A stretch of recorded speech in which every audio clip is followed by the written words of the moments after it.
Hello, everyone, and welcome back to the Crash Couch. See, I told you we would be back in a quick fashion, not, a month and a half like we were last time. But hey, we're here, and we're excited to talk about The Expanse.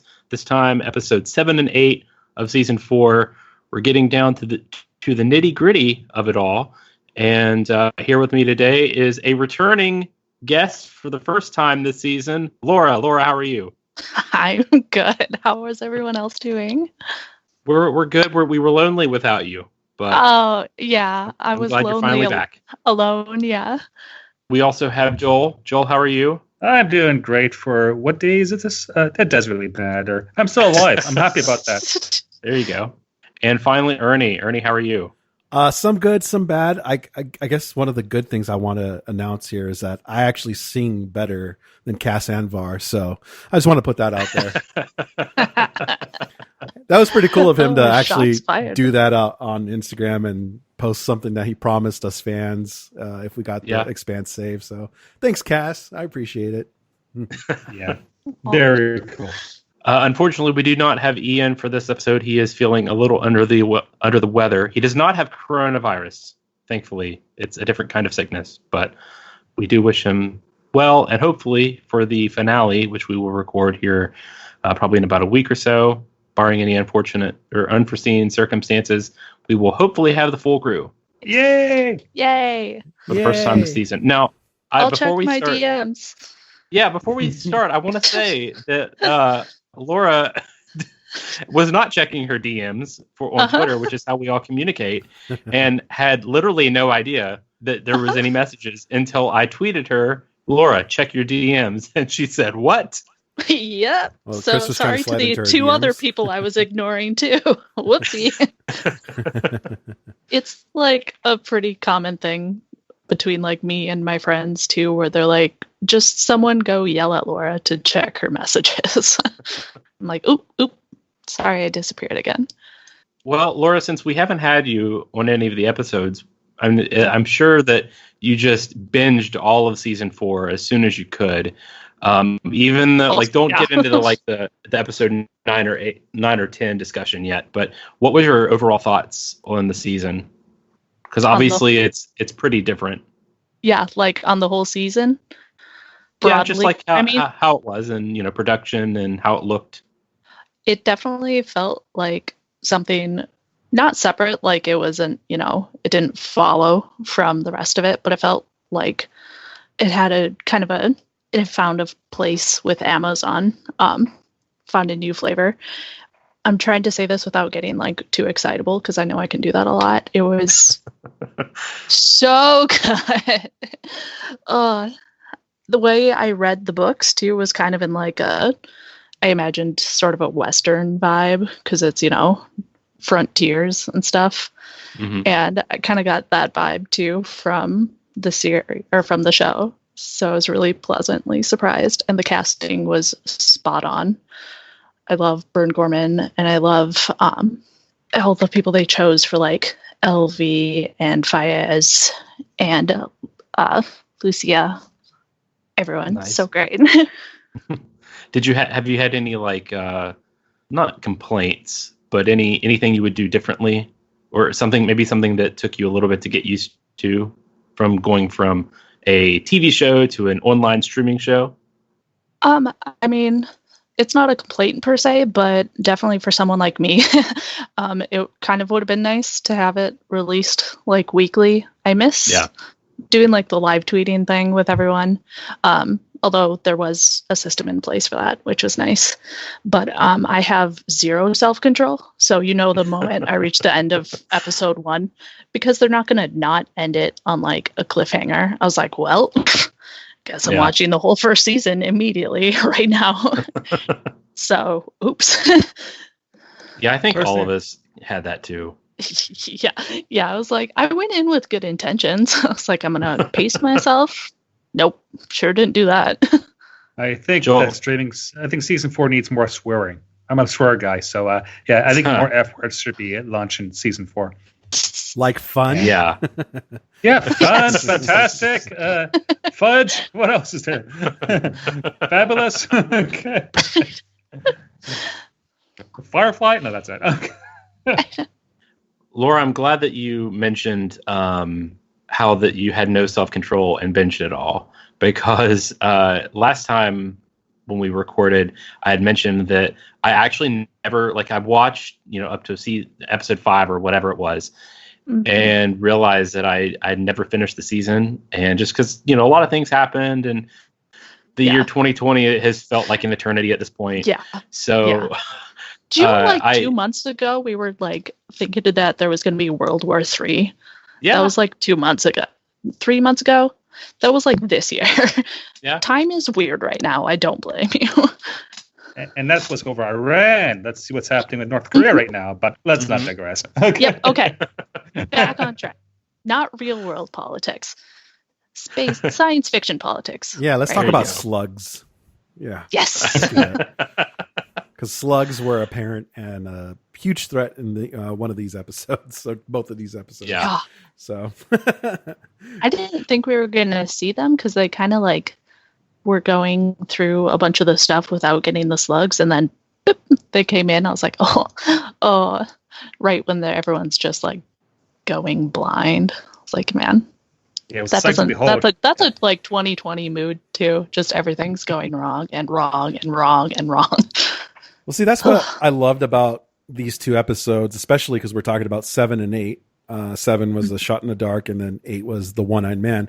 I feel like these 2 episodes were a yin and yang, just because 7 was a culmination of just threats happening to even slugs and what was happening with the OPA, and everything was just kind of this cacophony of just noise about to happen. And then 8 kind of gave us a little bit of breath air, like a fresher breath. Yeah. Breath of fresh air there. I can't even speak, but but it gave us hope. But there's also still this threat. The first thing that happens when Murtry starts to see again is he's already make sure the charges are set. So, I mean, the writing on this, I thought was just excellent, just because it still gave us threat, but it's kind of a nice little breath of fresh air. I think it's very telling too that while everything was going very well, they're getting the bar back up and everyone's starting to see again and everything's going well.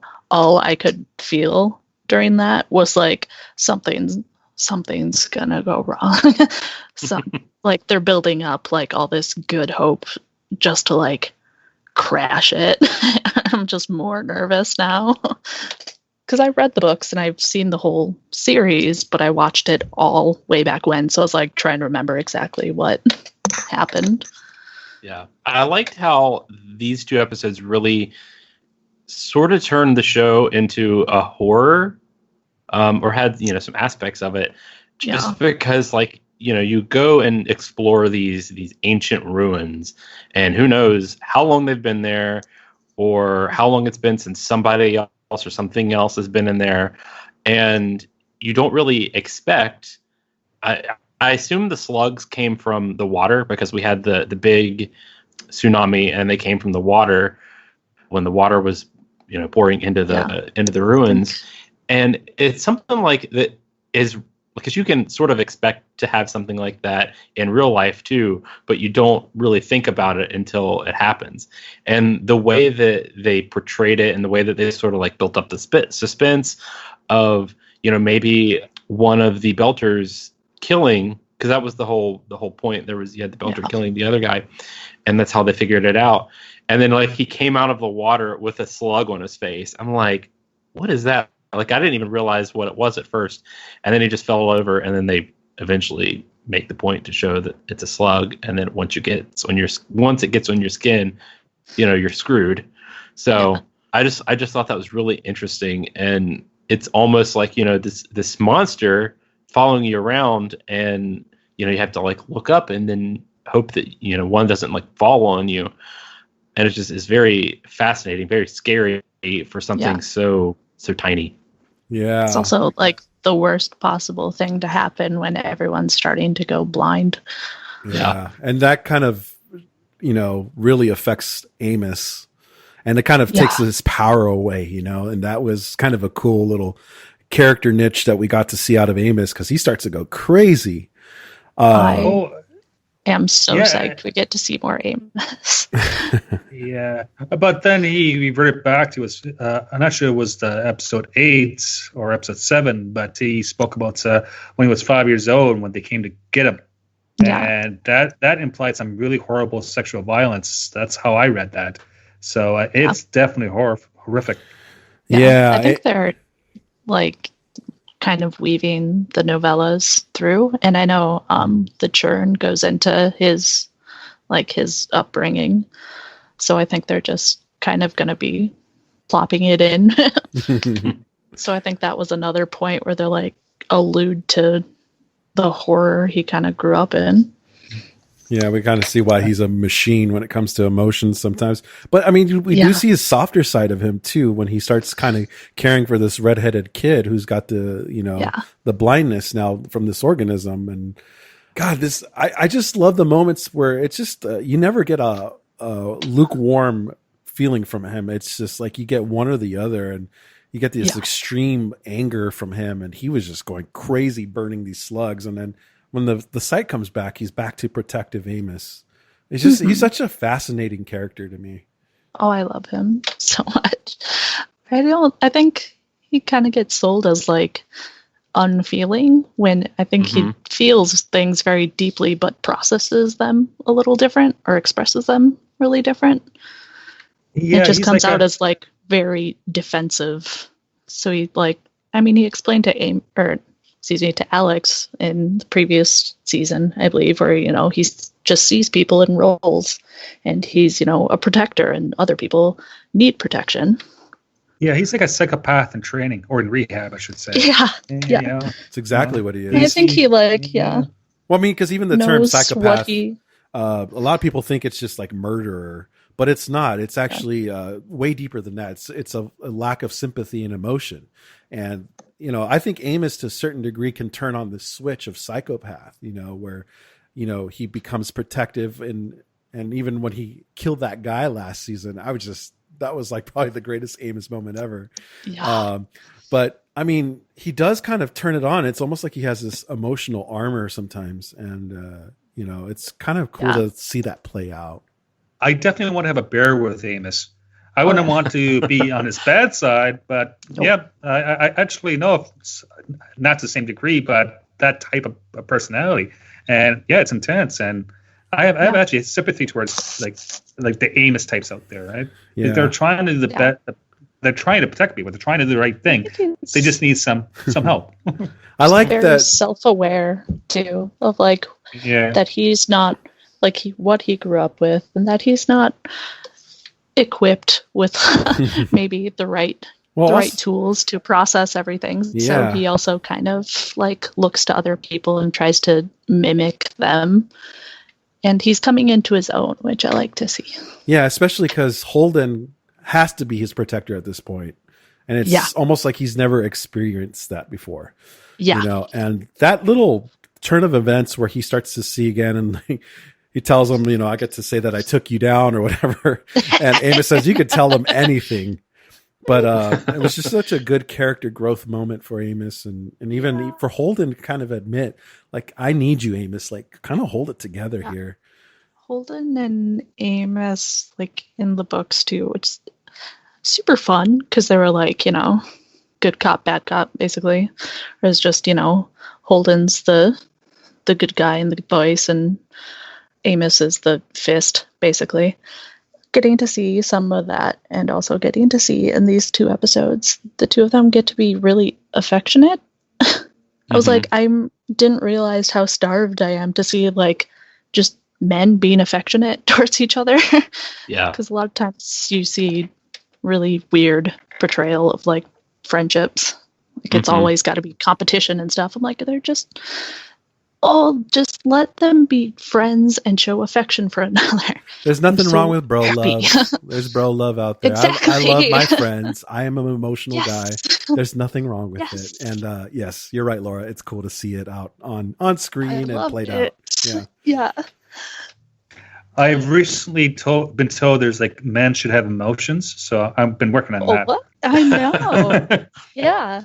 Oh, We're just besides the finding whole this out. yeah, not the lizard brain stuff. The whole hate, violence, happiness. That's okay. No, it's all the in between stuff. Yeah. Yeah. And I'm only happy. Turns out men feel all kinds of emotions. Who knew? I know. I'm just and not just in this. space, on different worlds. Yeah. Not a new Terra. It was really nice to see Amos be vulnerable for once, because it's something that you see, I feel like, in a lot of sci-fi, be it a book or a movie or even a show. You always have like these especially like something that involves the military. You always have like these gung-ho soldiers that have no emotions, no feelings, and just want to like kill things and be a badass all the time. But you don't get to see the other side of them because they never have those personality traits or those quirks, or they're never written that way. But I feel like The Expanse, and not just with Amos, but just in general, does a good job of portraying those kinds of emotions for characters that in normal sci-fi, just because of tropes, would never get that. And thankfully they don't have that. Can I just weigh in here for a second, because this is important? You see the cause of violence, the cause of confrontation, the cause of conflict, right? It does take it out on your mental health. There's post-traumatic stress syndrome, PTSD, is very, very common. It varies between individuals, and many individuals can recover quite quickly from it. But you see the stress. You see that in Amos with his violence. You see that in Bobby. Bobby's stuck on Mars right now, just going nuts and trying to find a way to make money and take care of her as a nephew. And now she's involved with organized crime. Great. Yeah. It's like, what do you do? What do you think people who are in, combat arms or around the world of violence, why do you think drinking is acceptable? They drink a lot. Why? Because they're self-medicating. Yeah. I mean, I'm glad you mentioned Bobby, though, because Bobby's kind of almost taking place of what a guy would feel, especially a guy soldier, like we kind of, you think of veterans that way who've gone through war and whatnot. And, the whole breakup with, what was his name? The boyfriend that she caught? I can't remember his name. I'll look it up in a minute. He's not important. Don't worry about that. She's on to that guy. Yeah, that guy. But even their breakup, like hers was very kind of what you would put in a guy category, like shut it down, like don't show any emotion. But of course, once he walks out of the room, like she shows her anger and frustration, and even you could say hurt, like when she threw the bottle at the TV, like it's kind of cool to see the reversal of those roles, because Bobby, I feel like, can feel those emotions too, and you kind of see it from the soldier side, Yeah, but that's more reality of people, right? It's not about the whole, the whole phallic thing going on, right? And no, it's more complicated than just that. It's lifestyle, it's mindset, and it's less than gender, right? It's just. I really like this. I really like the series. There's so many things going on. Experience too for veterans who maybe bought into what they sell you, that you're fighting for the nation, in this case Mars, and then realized that maybe they were disillusioned, and that it isn't exactly what they were sold, and coming to terms with that, especially like for her, now that they have all these new planets, Mars is dying, and so she's like dedicated her whole life to fighting for this dream that is just dead in the water now. So it's like your whole life's purpose is just gone. Yeah, Lo, you laid your finger on a very important pulse, so to speak, because you have the whole military trope, right? You buy into a belief system like Mars or the military or the police force, or something like that. Then you contrast that to, say, Amos and, growing up on the streets in the gutter and slowly climbing his way out, right? Still much more violent, I would say, probably over a greater period of time. But the Amoses of the world, they still suffer from post-traumatic stress. Yeah. They still, many of them are trying to climb out of the gutter because they don't want the lifestyle. They're trying to make their lives better. Yeah. And what's worse? Buy into a belief system and then feeling betrayed afterwards, or just trying to claw your way out of the gutter? I don't know. It's an interesting concept. Yeah. It's a trauma just from two different ends. Mm-hmm. Speaking of Bobby too, I feel like her storyline this season.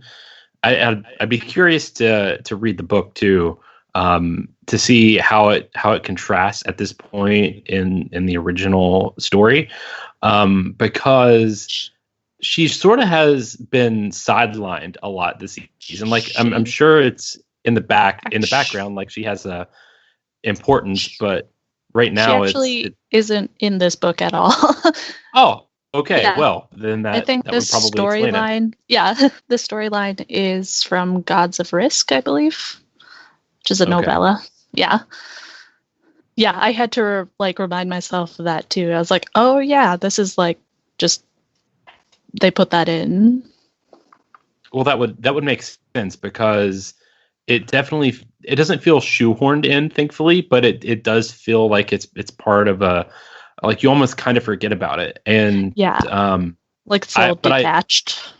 But I do like the way that everything sort of still flows together, even though the stories are kind of all separate right now. It still feels quite well done. Yeah, and I mean, not jumping ahead, but it does come together but in jumping the end. ahead. Yeah, but jumping ahead a little. Try not to jump ahead in details, but it does come together really nicely, which I like. Where you're like, okay. So it's not like it wouldn't come out of nowhere from, this one side. So it makes sense to have her in this season. Otherwise, you'd be like, where have you been, Bobby? What is happening?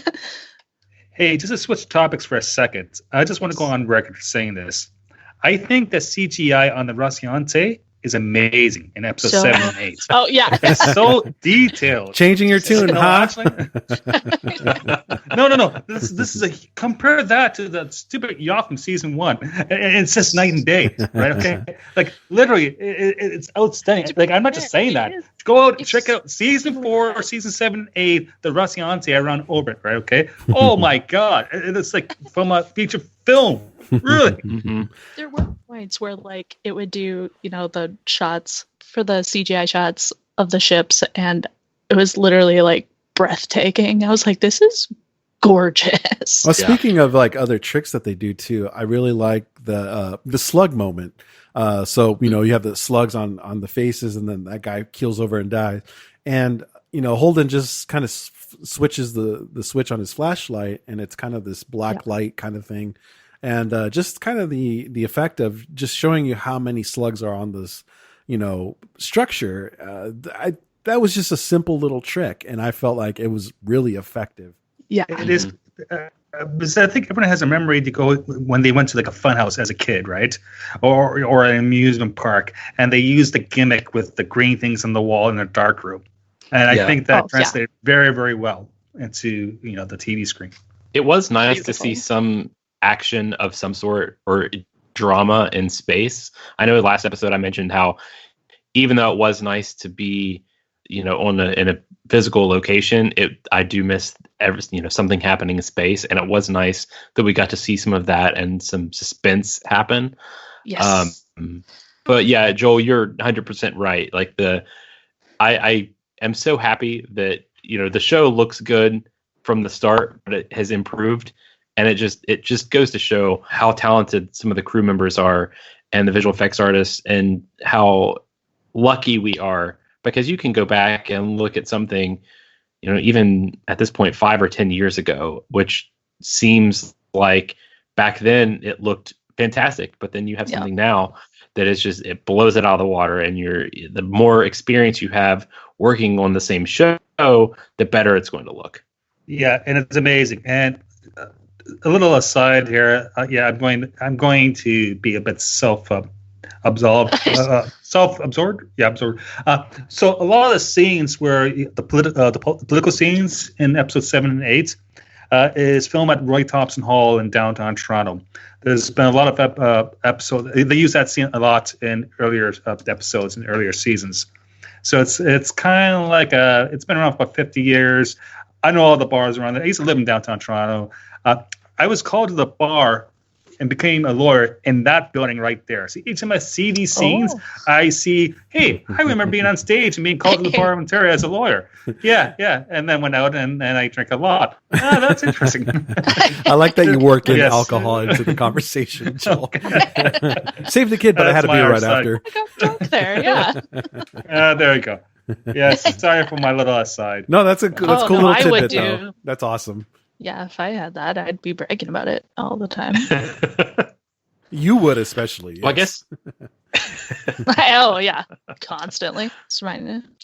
I guess we could go ahead and talk about the political stuff, which I'll be honest, I kind of was not a huge fan of mid-season, but like these last few episodes have just really, really ramped it up, and it makes things.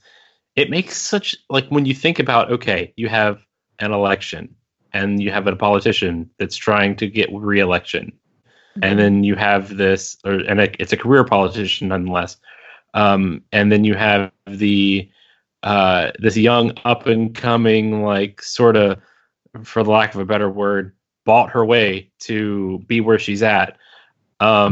It kind of makes it like, okay, well, that's how do you tell that effectively?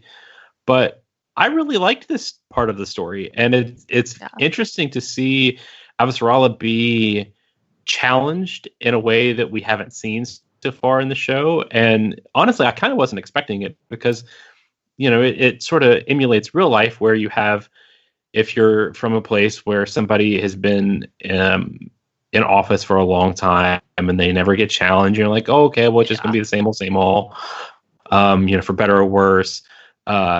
It's nice to see that when you have somebody up and coming that like can provide a serious challenge and make the career politician rethink some of her ways, it's very refreshing. It also kind of drives emotion out of the watcher himself, because I think, a lot of us side with Avasarala and why she's hesitant to, go to these new planets, and why she doesn't want to, and why she thinks this is the right way and why this is the wrong way. And then you got this new challenger kind of coming in, and we're like, no, we've kind of seen what this, protomolecule can do to anybody. And, we got somebody who doesn't really know the insides of it and kind of challenging that. So it's nice to have a bit of frustration, because you are attached to Avasarala, because she's kind of been through the midst of it, but also she's being attacked and seeing that, like, kind of unfurl and kind of unwind her a little bit, and how much that's putting the stress on her relationship with Arjun. It's just kind of a cool thing as a watcher to see this whole playing out, And think about this. Their political system, the UN political system, i.e. Earth's political system, it's actually working.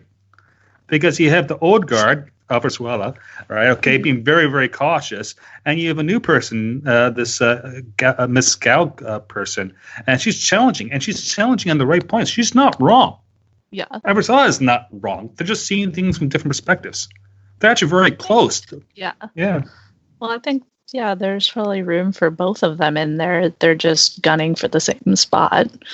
Mm-hmm. So, but we need people like both of them. But yeah, it was kind of fun to see Avasarala, who we're very used to at this point, suddenly, like, have her throne basically challenged.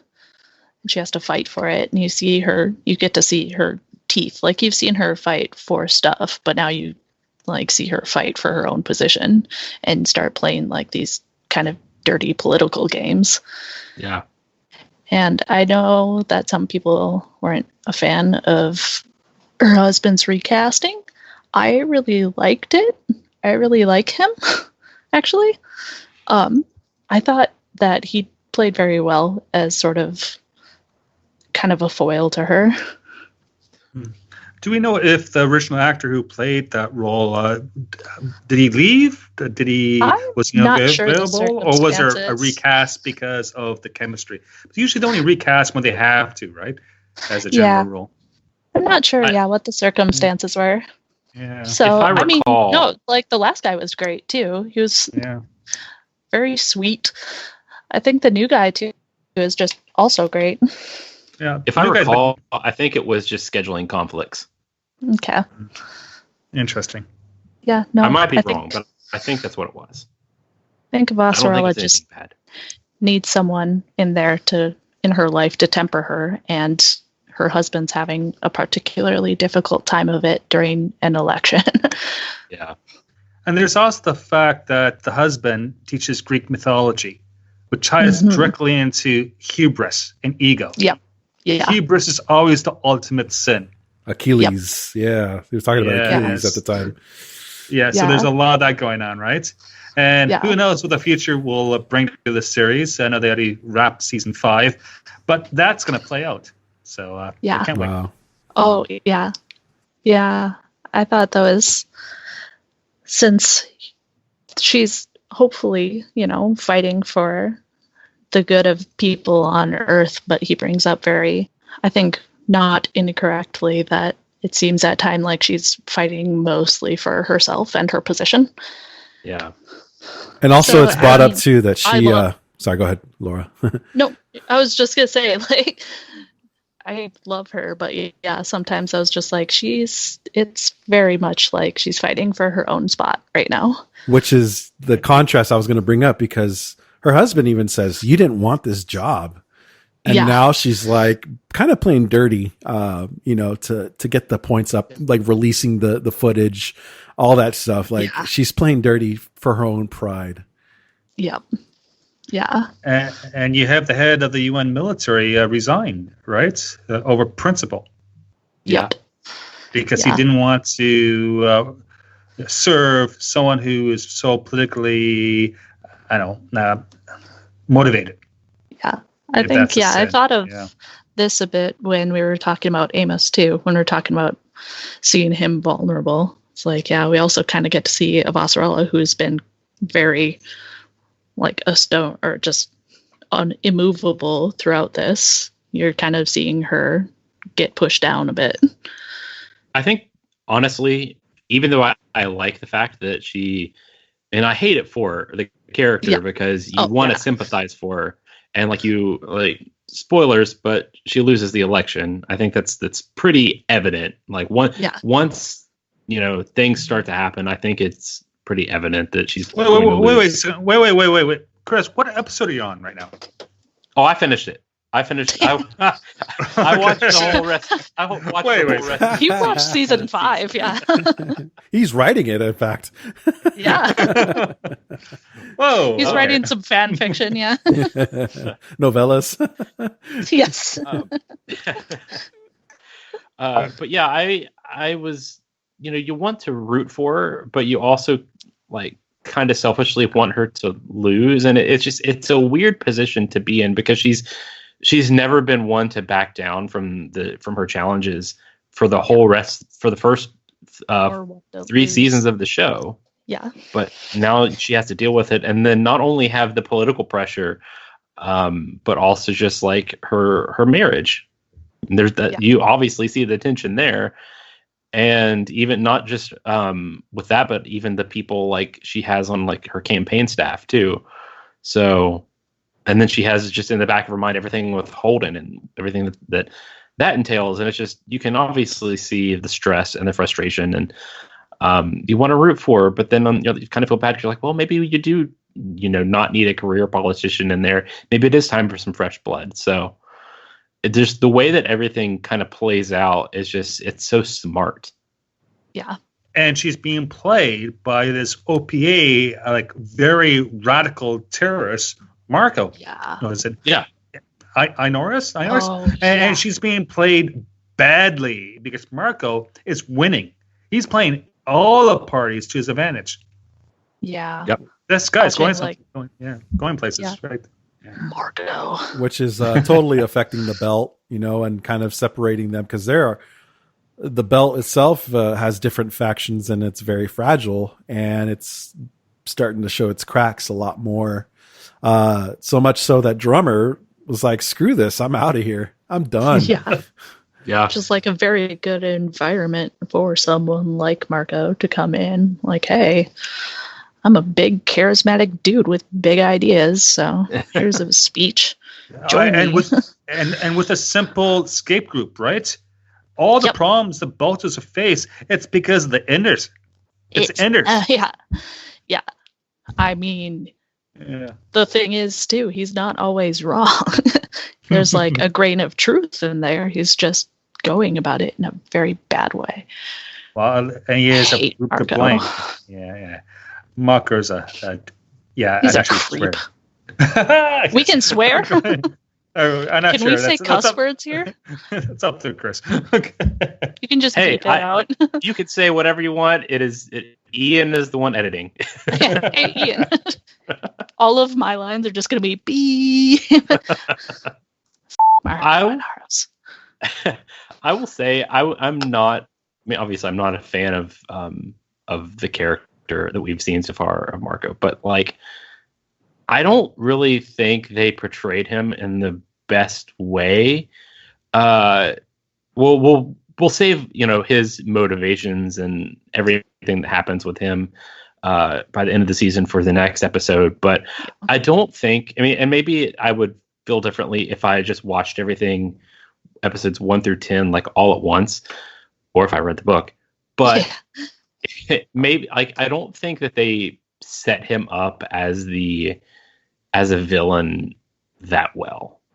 Well, I think part of what makes it so effective too is that he's kind of cast sympathetically too. Yeah. Like there's a lot of things that he says that you're like, no, that makes sense. Like, yeah, sure. And I think a lot of what I feel too is because I've read the books and stuff. Yeah. And I don't want to spoil anything, but like I hate Marco and Aros. So I'm not too sure. Yeah, I'm not too sure about Marco's taste in women, his ex-girlfriends, or his one in particular ex-girlfriend. Yeah, we'll see what happens. I think that's one thing you got right. Laura was alluding to that we haven't seen Marco kind of do his thing yet. We've seen it from the shadows, if anything, because we did see him in more of a weakness moment where they're about to send him out of the airlock, but we really haven't seen him kind of mastermind anything where things kind of come out of his mouth, because as us for the watcher, watching things happen and then having Marco's name attached to it kind of loses its power, but it definitely makes you hate him for sure. Yeah. The thing is, when you have clear enemies, it makes things very easy to be in charge of an organization, right? As a terrorist cell. Or even at a military scale, right? Okay, where you have armies. Yeah, who's the bad guys? It's black and white. We have to win this war, and the gloves are off. We don't care how we fight this war. We need to win because these people are not human. So it's the dehumanizing aspect of it. Yeah, and it's horrible. And Marco, like, without alluding to any real politics of our current age, is like, he's typically, he's very charismatic. Right? I can't say the word. He's very pretty, and he sways things, right? Okay, but he's definitely in the line of fascist tendencies. He's no, John F. Kennedy. That's just it's very different in terms of their ideology. Really quick, I wanted to throw out something, and this is kind of just random, so bear with me here. I was kind of peeking at Instagram while we're recording really quick, and the guy who plays Amos, Wes, he just posted, and looks like they're doing a Zoom right now, so it's kind of cool to see. We got to see Frankie Adams and Miss Tipper is her Instagram handle. Naren's on there. It's kind of cool. We're having our invited? We're having our moment though too. So, where's my invite on Zoom? Come on. Yeah, DM and be like, hey, we're here too. That's excellent. Joel's basically on the show. He drank there once. Yeah, there you go. Yeah. Nice. Once? No, actually, I more than once, but still. Exactly. He's been drunk there several times. Hey, Toronto's a fun town. Okay, it's a big smoke. Okay. I don't know. Wow. I love how friendly they are with each other. Like, they have such good chemistry together. And I think that comes through after spending 5 seasons filming, right? Okay. You get to a point where you actually get really good chemistry among cast members. Oh, they hate each other really bad. And that's hard to fake, even for professional actors. Yeah, I'm really glad they like each other. I remember, like, before the show started and seeing the casting for them. So, like, all I had was, I had read the first couple books. And they're like, here's the people who are going to play the characters. And I was like, I don't know about these people. Actually, I looked at Cass and I was like, oh, yeah, that's Alex. Okay, that's cool. I looked at Wes and I was like, that guy's too pretty to be Amos. Joke's on me. He's perfect. So I am very glad to eat those words. They're all lovely. I'm so glad they're all together. Well, do you guys have anything else you want to say about these 2 episodes? I feel like we kind of covered everyone's storylines, or almost everyone's. Yeah. So what's happening with Miller? Oh yeah. Let's find out in the next episode. Right Yeah. That's a bit of a cliffhanger there, right? That's why I ended up because I watched the 2 episodes. I was like, okay, I'm going to have to talk about these. I better watch them. And then I got to him right at the end, and I was like, well, guess I'll just watch the last 2 as well. Because just where it leaves off with him screaming, I was like, God, I love this show. So good. In episode 8, the same episode, we have so many success stories. They cured the blindness, they survived the tsunami, right? Okay. They're trying to deal with the slug issue, right? Okay, the whole in space with the one ship being going to be burned up, they solved that issue. Everything's great, and then Holden's walking out, and then runs into Miller, and there's something wrong with Miller. Yeah, if it's Miller, or that thing that presents itself as Miller, right? There's something more wrong with Miller now. Yeah. Yes. Okay. Talking about PTSD. Yeah, sure. Okay. Yeah. Oh, that's great. And I think that's a great evil, right? There's death and survival, but there's things that can, make emptiness up. Oh, I love this series. Great. Right? Yeah. That's my takeaway. Yeah, I was like, God, I love this show. I'm going to keep watching. People that have been following the podcast since it started should know that Miller is my favorite character. And I absolutely love the way that he is handled in this season, particularly. We'll get into that later because he's mainly the focus of 9 and 10. So I'll save my praise for next episode, but I was very happy with his storyline. So good. So yeah, any other parting words? I was going to say, in the land of the blind, the man with the one eye is king. Hey. Absolutely. I liked one of my favorite bits from the whole series, the books, was actually from this book, which I'm not even going to try and pronounce because I always feel like I'm pronouncing it wrong. But it's just where Alex talks to. It's a different character in the books, but it's basically Lucia here. And talking about how she messed up with her family. And then he, shares how he messed up with his family. And that kind of bonding moment. I really enjoy when we get to see more of Alex kind of sharing his story as well. And kind of not holding back on being like, yeah, no, you messed up. That's you can't go back from that. You just have to keep moving forward, and you still have time to try and get some of it. You still have your family here and you can talk to them. I messed up and I can't go back to that. And I was like, Alex, no. Laura, men are from Mars. Women from Venus. Oh, that made me tired. I made it almost this whole time. He was just waiting. I'm just kidding. That was good. I'm just mad I didn't. Well, I think that's a good note to wrap the episode up on. So if you want to follow us on Twitter We are at Crash Couch. Please get involved in the conversation with us. Let us know what you liked about these 2 episodes, what you didn't like, what you liked about the season, what you didn't like. Any kind of conversation. It's good conversation. Well, maybe not always on Twitter, but at least in our little universe, we can probably say that. Also, I have some breaking news for everyone. Laura has a new Twitter handle. Hey! Or at least it's new to the show. You can, you can spell it. Yeah. I don't have to look it up to see how to spell my own handle. Yeah. Laura, what is your Twitter handle? It's Laura Donut. It's at Laura Donut. DONUT. And you can come over and talk to me and talk about how much Marco Inaro sucks. Joel, what is your Twitter? My Twitter is at Joel_Welch, WELCH. And what is the Twitter of your podcast? Oh, right. I have a podcast. I have a couple podcasts. I do one with Ernie. Hey, Ernie, how you doing? We haven't talked so much. Hey, buddy. I call it Men Who Like Football. And we do with a couple other people. And I have my own personal, very quirky show, I must admit, called the Sci-Fi Pubcast, which is available anywhere you get your podcasts. And we do upload videos to YouTube the next day, generally. And their Twitter address is at Sci-Fi Pubcast. It's very original.